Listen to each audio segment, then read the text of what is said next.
कपालभाति एक cleansing process है। हमारे चारों तरफ इतना ज़्यादा पॉल्यूशन है, इतना ज़्यादा डस्ट है, तो हम जब इनहेल करते हैं हमारे ऑक्सीजन के साथ साथ शरीर में पॉल्यूशन, डस्ट पार्टिकल शरीर के अंदर चला जाता है और वो टॉक्सिन बन जाता है शरीर में जाके। कपालभाति हमारा शरीर के अंदर का टॉक्सिक एयर को बाहर निकल के प्योर एयर क्रिएट करता है। नमस्ते, वेलकम टू योगा करनास। मैं रूपा।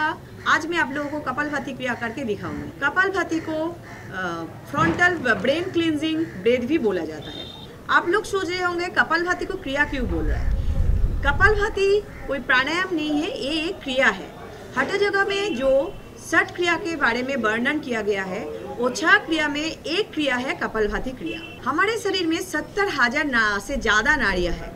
वो सारे नाड़ियों के अंदर ऑक्सीजन नहीं पहुंचता है। हम लोग जो नॉर्मल ब्रीथ करते हैं उसमें शरीर के सारा कोशियों में सारा सेल्स के अंदर ऑक्सीजन नहीं पहुंचते। हम अगर रेगुलर कपालभाति प्रैक्टिस करते तो हमारे जितने सारे नाड़ियाँ हैं शरीर के अंदर, सबके अंदर जितना सारा अंग प्रत्यंग सारे कोश है, सबके अंदर ऑक्सीजन भरपूर पहुँचते और प्योर ऑक्सीजन पहुँचते। प्योर ऑक्सीजन शरीर के अंदर भरपूर होगा तो उस शरीर में, जिस शरीर में जितना ज़्यादा ऑक्सीजन होता है उस शरीर में उतना डिजीज़ कम होते जाता है। वो शरीर को प्योर बॉडी, प्योर शरीर बोला जाता है। कपालभाति का बहुत ज़्यादा फ़ायदा है। अगर कपालभाति सही तरीके से सही समय पर किया जाए तो माना जाता है 99% डिजीज़ सिर्फ कपालभाति से ही क्योर हो जाता है। तो फिर चलिए कपालभाति करके देखते हैं। कपालभाति शुरू करने से पहले आप सिद्धासन या सुखासन या वज्रासन या पद्मासन कोई भी आसन में बैठ जाइए, जो आसन आपके लिए कंफर्टेबल है, और आप उस आसन में काफ़ी देर तक बैठ सकते हैं। अगर किसी को आर्थराइटिस है, नीज में प्रॉब्लम है, जो बैठ के नहीं कर सकते, वो चेयर में बैठ जाइए और चेयर के नीचे जो आप बैठे रहेंगे उसमें आपका पैर मतलब सीधे सीधे मिट्टी में नहीं होना चाहिए। पैर के नीचे कोई भी एक कपड़ा या मैट लगा दीजिए।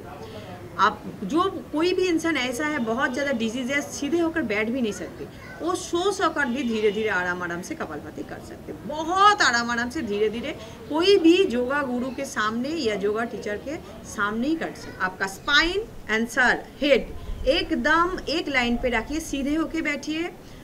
आपका शोल्डर, आपका कंधा एकदम नॉर्मल रिलैक्स होना चाहिए। आपका हाथ रिलैक्स रखिए, हाथ को इस तरह से मत रखिए। ऐसे रखेंगे तो कुछ देर बाद आपको इरिटेशन होगा, पेन भी हो सकते हैं। तो हाथ को ऐसे रखिए। तो फिर हम लोग कोई आसन में बैठ जाइए। आप लोग ध्यान मुद्रा या ज्ञान मुद्रा या चीन मुद्रा कोई भी मुद्रा लगा लीजिए, ठीक है। ध्यान मुद्रा लगाने से बोलते हैं तुरंत ध्यान लग जाता है और कॉन्सेंट्रेशन बना रहता है। तो इसलिए ध्यान मुद्रा लगाने से ज़्यादा जिसका जिस मुद्रा में सुविधा है वो मुद्रा लगा। अभी आप पूरा बॉडी को रिलैक्स छोड़ दीजिए, आँख को बंद कर लीजिए एंड पूरा बॉडी एंड माइंड कंसंट्रेट करिए। कंसंट्रेशन आपका पूरा माइंड के ऊपर रहेगा, पूरा बॉडी के ऊपर रहेगा। धीरे धीरे रिलैक्स छोड़ दीजिए अपने बॉडी को। उसके बाद कपालभाति शुरू करिए। कपालभाति करने का नियम है forcefully acceleration and inhalation automatic. आप फोर्सफुली एक्सेल करिए, पेट को अंदर ले लीजिए। इनहेलेशन के ऊपर ध्यान मत दीजिए, ऑटोमेटिक होगा।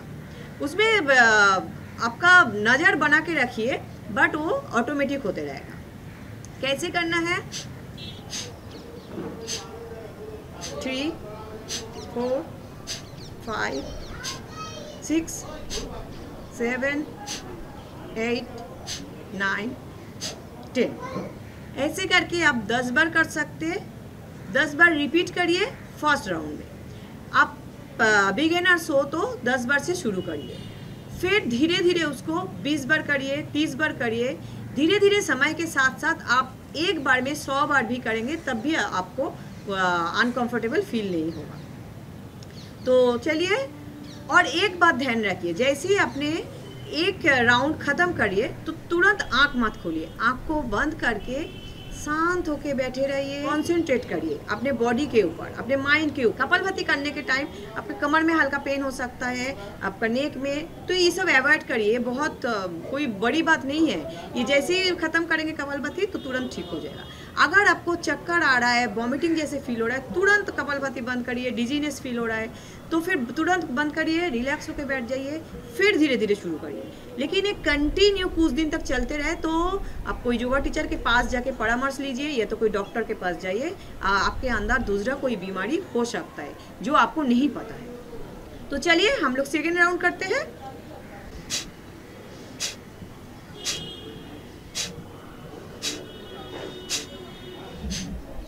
आपको कुछ देर करने के बाद इरिटेशन हो रहा है, माइंड इधर उधर घूम रहा है, भटक रहा है, तो आप क्या करेंगे, नाभि के ऊपर ऐसे हाथ रख दीजिए एक हाथ, तो तुरंत देखिएगा आपको कंसंट्रेशन लग जाएगा।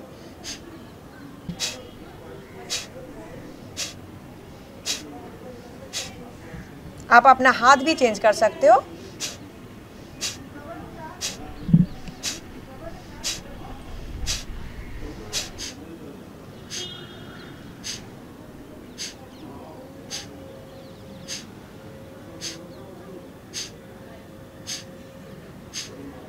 रिलैक्स। ये तो सेकेंड राउंड है। फिर चलिए थर्ड राउंड शुरू करते हैं। आँख को फिर से बंद कर लीजिए। आँख मैं बोल रही हूँ इसलिए खोल रही हूँ, आप लोग आँख मत खोलिए। जब तक ये प्रैक्टिस जारी रहेगा तब तक आँख मत खोलिएगा। एवरी टाइम, एवरी राउंड के बाद आप लोग आँख मत खोलिए, आँख बंद करके बॉडी को बार बार फील करिए। इसका बेनिफिट आपको 1000 गुना ज़्यादा मिलेगा। तो चलिए फिर नेक्स्ट राउंड।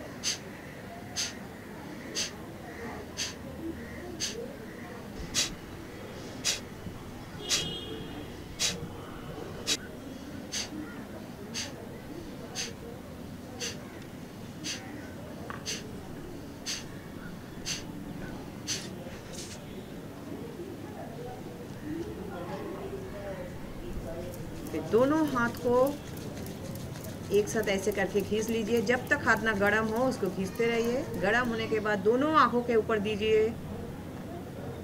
जब तक ये गर्मी बना रहे हाथ को आंखों के ऊपर देके रखिए, फिर धीरे धीरे खोल दीजिए। उसके बाद अपने आंखों को खोलिए। कपालभाति क्रिया को आप 4 राउंड 5 राउंड ऐसे करके रिपीट करिए। पहले जब शुरुआत में थोड़ा सा कंफर्टेबल फील हो सकता है तो 10 रिपीट करिए, फिर 20 30 करके। जब आपका प्रैक्टिस हो जाएगा आप देखिएगा आप 100 टाइम्स भी कर रहे हैं, 100 स्ट्रोक दे रहे हैं, तब भी आपको कोई प्रॉब्लम नहीं हो रहा है। आप कपालभाति रोज 5 to 10 मिनट्स 10 मिनट्स तक कपालभाति प्रैक्टिस करेंगे तो मोर देन इनफ है, उससे ज़्यादा करने की ज़रूरत नहीं। कपालभाति को हठ प्राणायाम भी बोला जाता है क्योंकि कपालभाति करने के बाद आपका बॉडी में देखिएगा गर्मी क्रिएट होता है। भस्त्रिका एंड कपालभाति को हठ प्राणायाम के अंदर रखा जाता है। ये दो प्राणायाम करने के बाद शरीर में गर्मी महसूस होता है। गर्मी महसूस होता है मतलब आपका सूर्य नाड़ी को एक्टिव करता है। अगर आपका शरीर में सूर्य नाड़ी एक्टिव हो रहा है तो आपको चंद्र नाड़ी भी एक्टिव करना बहुत ज़्यादा जरूरी है। हमारे शास्त्र में भी ये बोला गया है बैलेंस ही योग है। अगर आप ये दोनों को बैलेंस नहीं कर पाएंगे तो आपके शरीर में दूसरा कोई डिजीज क्रिएट हो सकता है।